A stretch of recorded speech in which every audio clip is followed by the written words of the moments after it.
Today's episode of Dating Disasters features Ivy, a woman whose date quickly turned into a jealous obsession.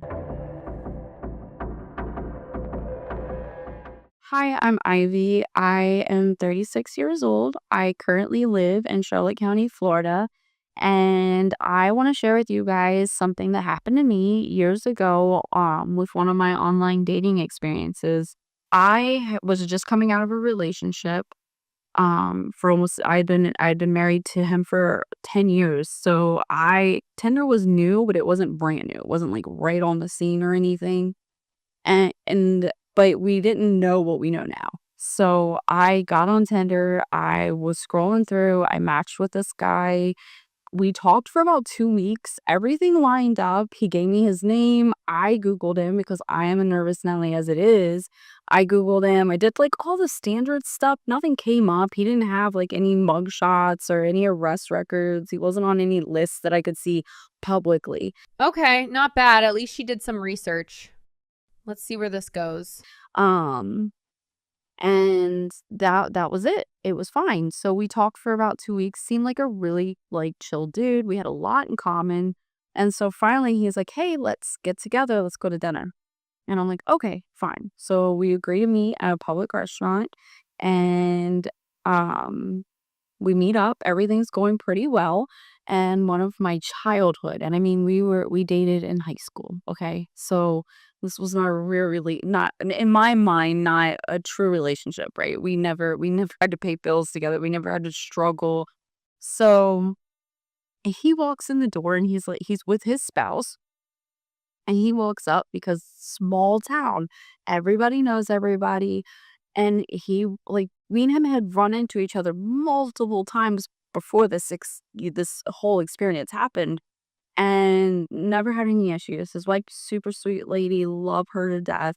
Comes up, they're fine. They're both interacting with me. It's like a great conversation. I introduce them and I was paying attention to the guy I was with. I'm trying not to say his name, but I was paying attention to kind of like his mannerisms at this point, and he's like uncomfortable, and I'm like, oh, this is weird. Maybe he like knows them, or like maybe there's something weird. Here we go. At the party left, right? And his wife leave. They go sit at the table. Everybody's minding their own business, and I redirect my full attention back to him. And in this moment, he is like angry. He is so annoyed with me. And I'm like, oh, what's going on? Now I'm a really like bubbly, outgoing person. So I didn't know if maybe I was just like annoying him, but he's just like, oh, is that how you are with all men? Like, is this just like your demeanor? Like, and just starts like basically accusing me of possibly being like several slurs, okay? And I'm like, No, I just grew up with that person and I've known them my whole life, basically." So then I'm like, "Okay, I'm still gonna pay for my food. I'm gonna leave because this is weird. Like, he's degrading me. He's just like, just completely degrading me." I'm like, "Okay, I'm gonna leave. That's fine. Bye." And I leave.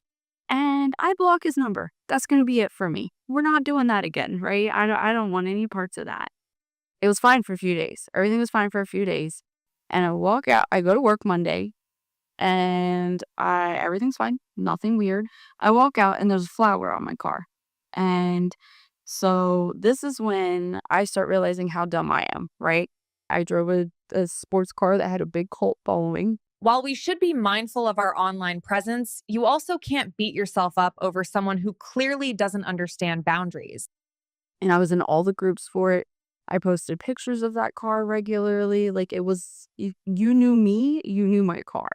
I had obviously divulged this information to him at some point because I was really proud of my car. I really loved my car. Every day that week, same thing. Flower, flower, flower, flower.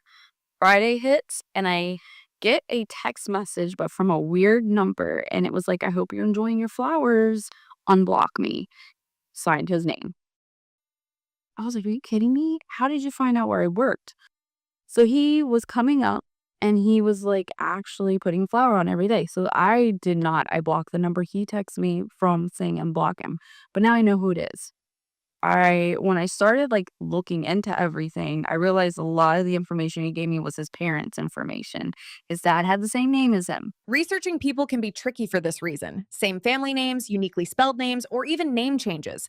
I never found anything criminal about him or anything, but it just kept getting worse. Following me to my old job, placing things on my car, showing up. He showed up at Walmart one time, showed up at Dollar General one time. I'd be driving down the road. He'd be behind me at random. And at this point, I don't even know what to do. I'm like, he's not threatening me because that was what the police asked originally. He's not threatening me.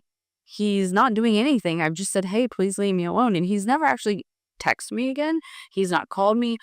And I can't prove that it's him putting the flowers on my car at this point. It's thankfully somebody that I worked with, their spouse was in law enforcement. They knew what was going on. I had told them. They just happened to be there visiting their spouse when he was back out at my car, putting flowers on my car. And so I never got a formal peace order against him, but I did get um, it was just basically a cease and desist. So that being said, I did find the guy later and on it was a search that I had done online. This was like probably like 6 years later because this guy just like constantly still pops up in my head. But I had done a search on him and I did find out that he was going through a divorce and his wife had listed domestic violence in the court, like in the court hearings. So the red flag was there. I was looking for the wrong person and that guy was crazy. So I never did use social media for dating again. It scared me bad enough. I happen to have already known my current husband who I ended up marrying while this was happening, so I never had to do that again. Ivy's obsessed flower lever could have ended up much worse. This is why we have to be diligent when researching dates. You have to always use other qualifiers like age, emails, addresses, or phone numbers. See you next time. We want to thank you for following and subscribing to Dating Disasters. If you have your own story to share, we'd love to hear it. Send us a comment and we'll get back to you. Bye.